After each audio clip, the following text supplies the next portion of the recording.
Hi, everyone. Thanks so much for joining us today. I hope you all are having a wonderful Thursday morning or afternoon, depending on where you're at. It's morning time here in Seattle. It's a beautiful day. I'm really excited for beautiful blue skies. It's nice to have that, even though I do like the snow. I'm a little partial to that, but I'll take the nice weather regardless.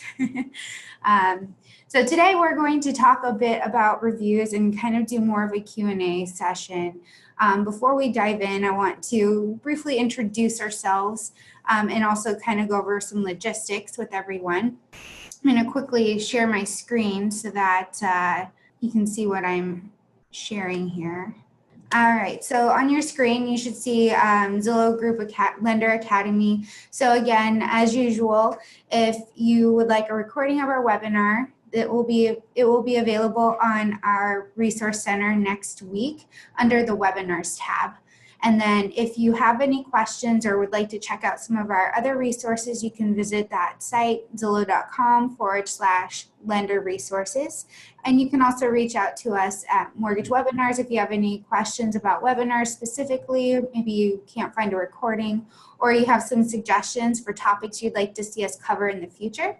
Or if you have any questions relating to your profile or you need some help with reviews, you can reach out to the mortgage support team at zillowgroup.com and they will be able to assist you with your questions. So as an introduction to myself, I know many of you are repeat webinar attendees, but for those of you who are brand new and this is your first webinar, welcome. My name is Mary Weiss, and my job here is to run our webinars, and I provide all the resources that are available in our Resource Center. If you want to reach out to me directly, my contact information there is on your screen, marywe@zillowgroup.com. I'm pretty quick to respond to emails unless I'm out of office, but I'm always happy to help if you have any questions and wanted to reach out to me directly. And with me today, I have Jared. So Jared, go ahead and briefly introduce yourself. Thanks for being here too. Yeah, no problem. Thanks for having me. My name is Jared Stauffer.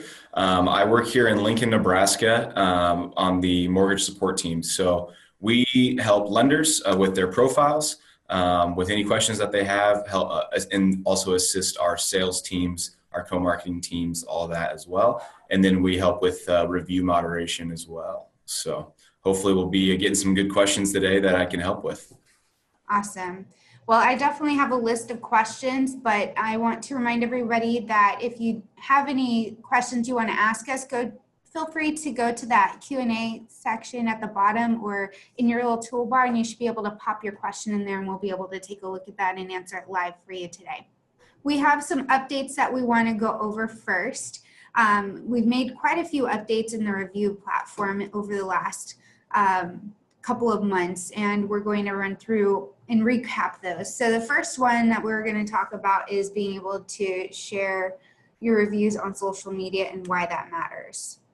So Jared, do you want to take it away? Yeah, of course. Yep. So first off, it matters because this is a great way for you to get more exposure with the great reviews that you're going to have. We've had requests for a long time to be able to share all of your reviews on your social medias, all that, Facebook, all that kind of stuff. And so now it's an easy click, really a few steps, but you go to your profile page.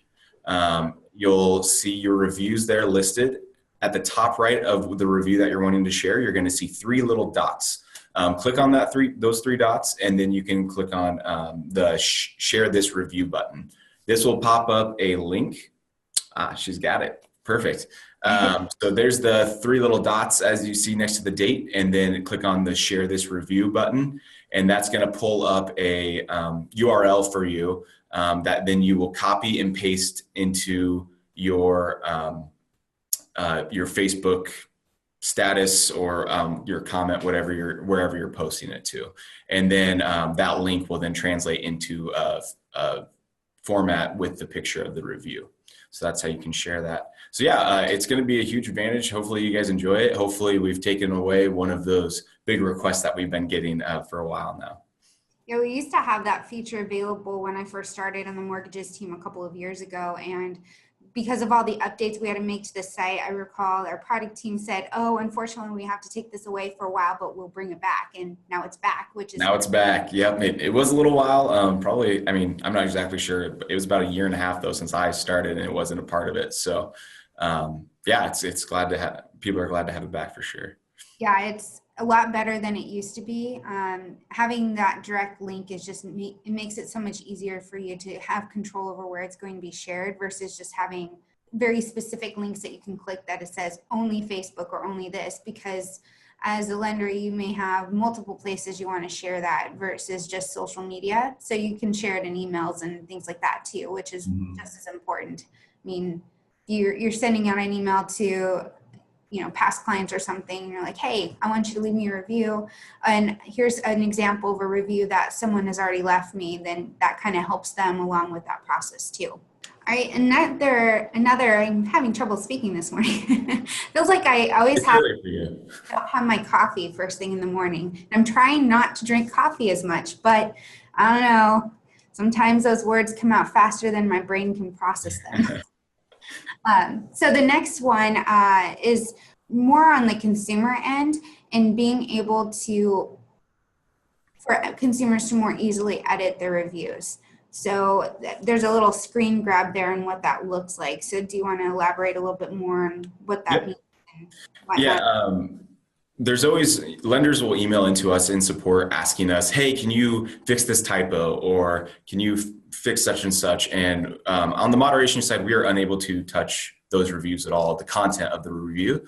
That's completely up to the borrower to handle. And so we try to make it easy for them, as easy as possible, to edit those reviews. The standard way was, and it still is, to go to the lender's profile page that you submitted a review for. You'll see your review as the borrower all the way at the top of the page of the review list. Click the edit button and go from there. But we wanted to make it one step easier, and that's going to be now through the email system. So when a borrower submits a review, it's published by our moderation team. They receive a confirmation email saying, hey, we've published your review. Thank you. And now you can see your review on the loan officer's page. And now we also have a button that you can click right there to make any edits to your review as well. So just trying to make it simpler. Once again, trying to just appease everyone here so that updates and things that might be wrong in a review can be updated as quickly as possible. And this also helps as well if you have a negative review. Mm-hmm. Yep. So if you have a negative review and you write a response to that borrower, kind of saying, hey, I'm not sure why we had this miscommunication, or I'm really sorry about this issue that we had, please call me so we can help get it resolved. And let's say you get it resolved. That's awesome. That's what that's there for. And then that borrower can then go change their review from a negative review to a positive review. So it's a win-win for everyone.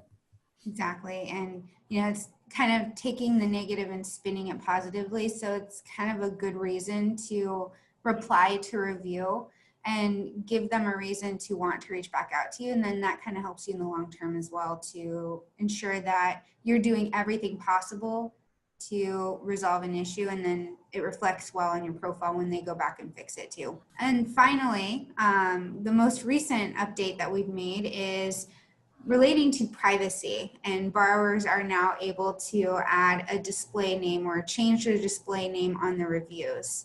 So that's kind of important because of privacy, as I mentioned, but I'll let you elaborate as well, since you guys get those questions about who left this review and why we don't share the consumer's information.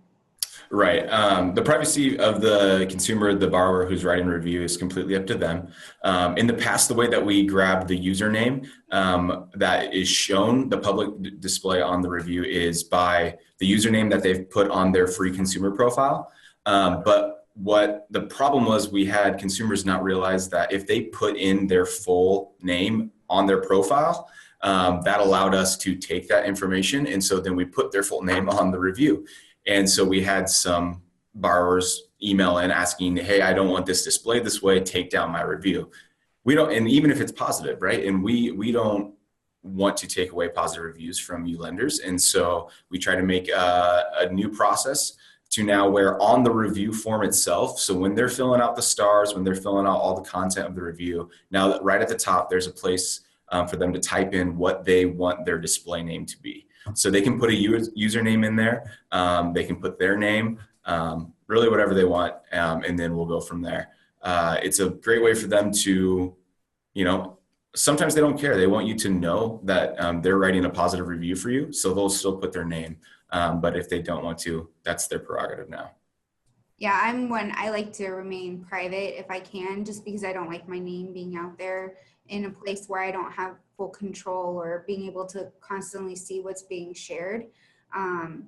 So that for me is a win as a consumer. No, some other consumers don't care, but I'm one who does. So that's a really big plus, because my username is pretty boring. I usually just use my name. So I'm Yep. creative. I'm creative, but not with the usernames. All right, so we're going to move into more of that Q&A flow, as I mentioned before in the beginning of the webinar. And I have a list of questions here that I know I've gotten over the years that always come to me or come to our BC team, our business consultant team. I know support gets these questions. So they're in no particular order. So if they sound kind of non-sequential, that would be why, because I was sitting there thinking of all these different questions. So the first one here is, what are the most common reasons a review would be rejected or returned to the borrower? Yeah, a review is returned because it does not meet our review guidelines that our moderation team looks at when we're looking at every single review. The most common are going to be because it's submitted from the lender's office location, which we totally understand. You do a transaction, with a borrower, and you're like, hey, real quick before you go, write me a review. But unfortunately, when it shows up on our end that it's coming from your office, that's a big part, could be a fraud. And so we don't want that, especially when they are legitimate clients. And so the only way for us to know is for them to write that from their home location. So let them know, hey, please fill this out, send them the email with your review link, but tell them to fill that out on their own time at their home.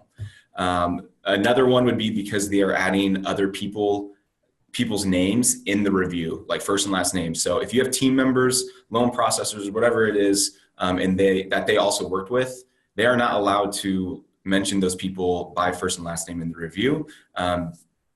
There's many reasons behind that, but it's just not allowed. So we have to send those back for them to edit that. That to elaborate a little bit more. It's okay if they mention Susan was great, but not the last name part, right? Correct. Yeah. If they want to give a little shout out, to an assistant or whatever it is, and they just want to put a first name, that's fine. But the bulk of the review needs to be about the lender that is being written for their profile. So that's why we don't allow other names. And part of it's also because those people haven't signed our terms and conditions to be put on display, their names on display on a public website. So that's a big reason behind it. And I imagine that would also be a little confusing for other consumers to come to a profile and read that and think, well, who's this review really about? Right, exactly. This other person, whose profile is this? Yep, and that's why the bulk of the content needs to be for sure about the lender whose profile it's for. If they want to leave a review for multiple people that they worked with and they put their name, leave it just for the company profile. They're able to do that as well. It obviously doesn't go to the lender's profile then, but then they can do that. Another reason why, common reason why reviews get returned is for just lack of detail. They don't put enough information in there that really tells someone who's coming to your site to read your reviews, what their experience was really like. What was it like working with you as the lender? And so sometimes we just ask for a little bit more information to get that through. Awesome. Well, as I mentioned before, if anybody has any questions, just go to that Q&A section and we'll go ahead and respond to the questions there. Another question that I used to get all the time is, how do I help the borrower if they're having trouble with the review? Yep. The number one thing I would say is make sure that they create a profile or log into an existing profile before they try to leave the review. Our system will require them to create or log in, but sometimes it doesn't tell them automatically to do that until they hit the submit button at the end. And then it takes them to a new window to create that profile. And then consumers get confused because now they're in a new tab. Once they create it, great, but they still have to go hit that submit button again. So that's where the confusion comes in. And so that's the best thing you can do to tell them is make sure you're creating a profile. The next thing is just tell them to email us.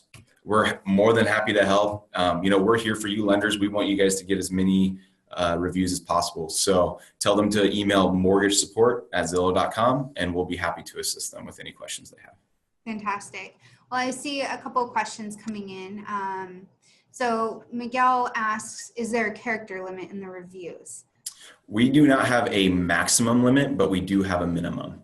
So because we want enough detail, we require a minimum of 150 characters, which is kind of confusing because the whole Twitter maximum was 150. So that got people a little confused sometimes. But yes, a minimum of 150 characters.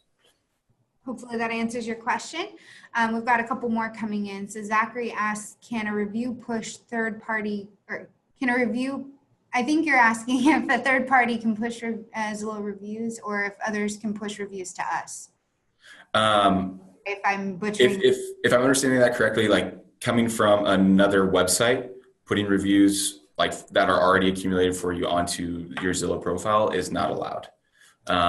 So let's say you have another profile somewhere or your own website where people have written reviews for you. We do not allow those to be imported onto your profile. All reviews must come from a Zillow consumer profile or a Zillow profile and then put onto that your lender Zillow profile, if that makes sense. We do this because it's our best way to catch fraudulent reviews. And this definitely goes for negative reviews. Because I'm sure if you get a fraud positive review, you're not that disappointed, but it's the negative ones that come through that people get upset about. And so by making sure that all reviews come from a Zillow profile helps us detect that fraud a lot easier. So we have a chat question that comes in that kind of goes on to that negative review. If someone that has not done a loan with me leaves me a negative review, can it be deleted? So our moderation team will only they make all of their judgments on a review based on the content of the review, whether it meets our review guidelines, and then our review mod system. It flags for fraud, it flags for different things that help us determine whether or not there is fraud involved and this review shouldn't be allowed. So we don't gather information from the lender or from the borrower if an actual transaction took place. And a transaction doesn't even have to take place. They just have to have talked to you and worked with you in some capacity to have had an experience working with you to leave a review. So no, they don't have to specifically have done a loan with you. Even if you're claiming that, you never even talked to this person, unfortunately, we don't have a way to prove that.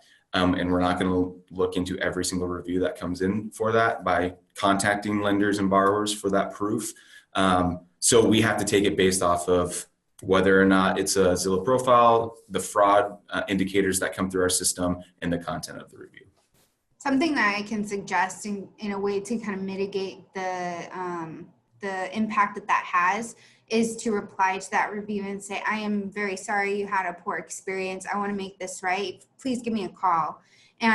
Or you can even say something to the effect of, because your profile is anonymous, I don't know who this is. I apologize, but please give me a call or send me an email. I want to make this right. And that way it's public for anybody else who comes to your profile. They can see that information and see that you're actually making an effort to make it right, and that it's not just some profile that you have reviews on that you don't care about, but that you actually do care about every client who comes to you, even if they're not really a client. So that's the best way to address that. We've got quite a few more questions coming in, which is great. So Christina asks, does Zillow have a top 10 list for each city? And if so, what determines those rankings? So I think you're talking about reviews specifically, Christina. I think that goes, we do have a lender directory.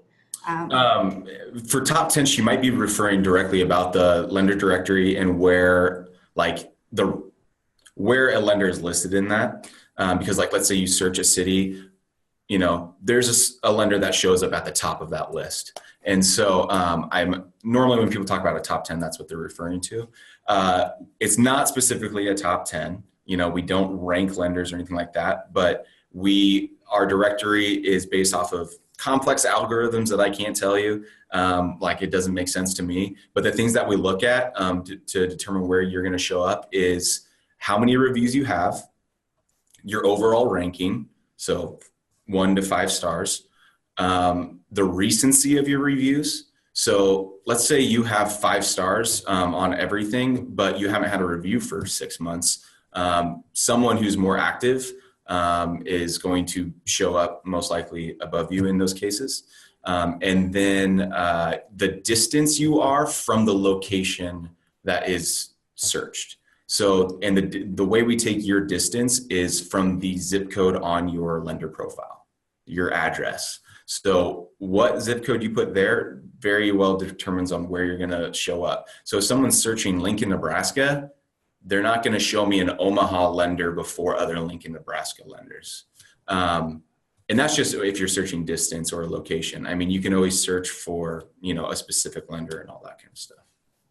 And the zip code and the address on your profile should be based on what's in the NMLS Consumer Access. That's your office location address. So I know from our perspective, we want to make sure borrowers feel comfortable and feel as though Zillow is doing everything possible to ensure that the lenders on our site are legitimate lenders and that the information we're displaying is accurate. So that's why we tie into the NMLS, and that's why that information displays on your profile.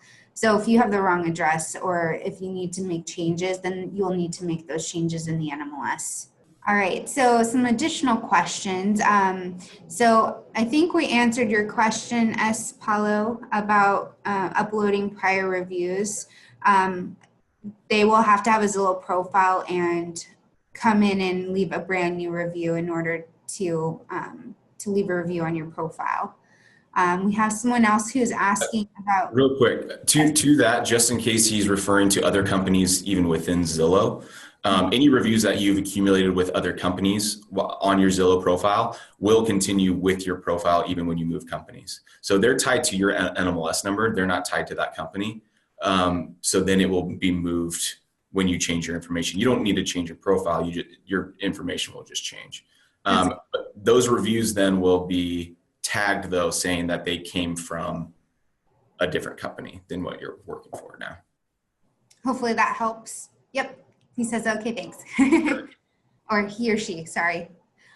Okay, so another question that's coming in is more specific to one of their clients. So this person says, I had some reviews turned down because of an issue with more than one from the same phone, husband and wife. Okay.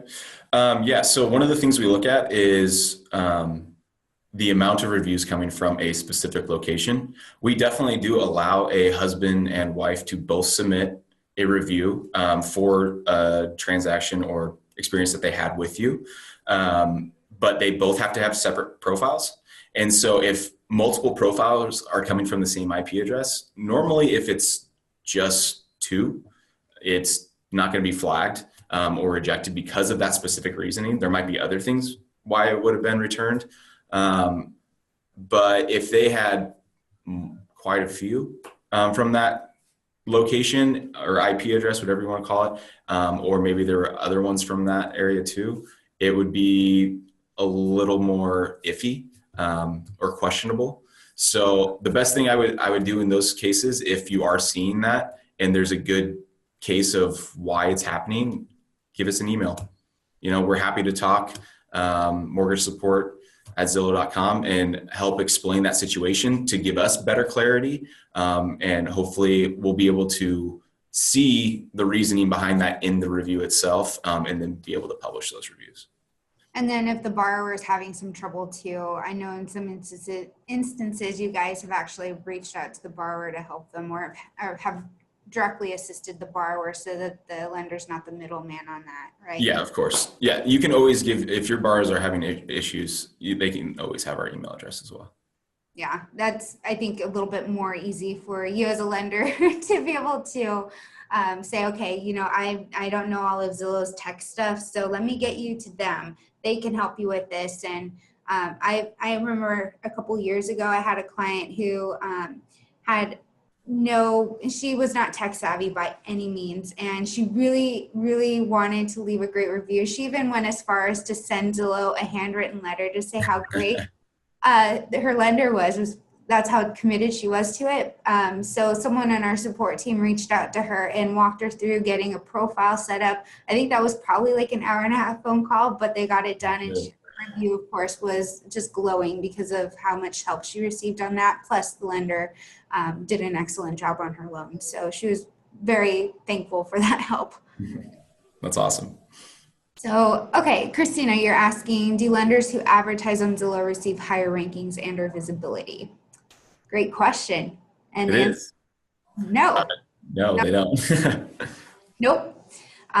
We don't want to accept money or any advertising spend for the reviews to show up because we want the consumers to know that it's authentic, that people can't sponsor their profiles to show up higher than others. We want it to be plain and simple. I think the integrity is all about what the reviews say versus someone paying money to have their reviews show higher. And Carolyn asks, are reviews only coming from borrowers? Do realtors or other people involved with the transaction provide reviews as well? That's also a great question. Recently, within the last 6 months, we actually did start to allow professional profiles to leave a review. So when your question is actually asking the opposite. So on the other side of it, where your realtor who helped your borrower, so that's shared clientele that you guys have both worked with. That realtor isn't the one receiving the loan or the transaction to help. They cannot leave you a review. That's shared clientele. That's a little bit biased, trying to make your profile look better. So especially if you're in a co-marketing relationship together. So we don't allow that. But if an agent has done a personal loan with you, they can leave a review from their professional profile. They don't have to go make a consumer profile. But they need to make sure that it's very clear in the review that this is about their personal loan, not any shared clientele. Do not mention anything like that, because that's kind of weird for a consumer to see that it's a professional profile, but talking about different people. I've heard our business consultants say something to the effect that if you want a professional review, have your agents or other professionals leave it for you on LinkedIn. There you go. So that might be an option for you. I'm not as familiar with LinkedIn's review recommendation system, but I know that I've gotten a couple of recommendations and I thought that was kind of cool. So that might be a way for you to get another social presence out there with other professionals. So we have about a minute left. Do we have any final tips or anything that we want to share to help our lenders get the reviews that they're seeking? What do you have a fire off tip that we can? we try to make it simple for you guys by giving you that review link. So if you are logged into your profile, go to the Lender Hub and then go to the reviews page in the Lender Hub, not like your reviews on your profile page, but and you'll see a link that is specifically for your profile. We even give you a big green button that says copy link. So you don't even have to try to copy paste anything. Copies it straight to your profile. And then you can put that in the email straight to your clients. And that goes to, when they click on that, it takes them directly to your profile to leave a review. It doesn't take them to your profile page to where they have to click on write a review. It's straight into the review. So it's a great way to do it, most efficient way to do it, and ensures that they're on the right profiles. Fantastic. Well, I'm going to go back to sharing the screen here. So you have information about where the recording of this webinar will be. Next week, it will be available in our resource center and also on our YouTube channel, which will be linked on the resource center. Again, if you have any questions, please feel free to reach out to us. Mortgage webinars for any suggestions or recording specific questions, or any support questions can go to mortgage support@zillowgroup.com, and Jared and his team will be extremely happy to help you. I want to thank you all for joining us today, and I hope you all have a fantastic Thursday. And if I don't talk to any of you, have a wonderful holiday, and we'll talk to you next year. Bye, everyone. Bye. Thanks, Mary.